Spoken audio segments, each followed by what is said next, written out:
ഒരു കുഞ്ഞാട് സിയോൻ മേലിരിക്കുന്നത് ഞാൻ കണ്ടു. അവനോട് കൂടെ 144,000 പേര്. അവരുടെ നെറ്റിയിൽ അവൻ്റെ നാമവും അവൻ്റെ പിതാവിൻ്റെ നാമവും എഴുതിയിട്ടുണ്ട്.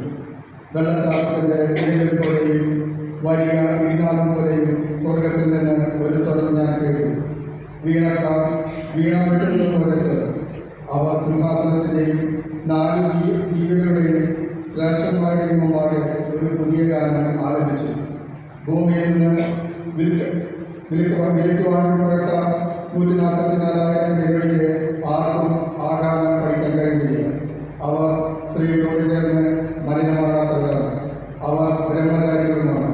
അവരാണ് കുഞ്ഞാടിനെ അത് പോകുന്നിടത്തെല്ലാം അനുഭവിക്കുന്നവർ. അവർ ദൈവത്തിനും കുഞ്ഞാടിനുള്ള ആദ്യഫലമായി മനുഷ്യരിൽ നിന്ന് വിലയ്ക്ക് വാങ്ങപ്പെട്ടവരാണ്. അവരുടെ അതിരുകളിൽ വ്യാജം കാണപ്പെട്ടില്ല. അവർ നിഷ്കളങ്കരാണെന്ന്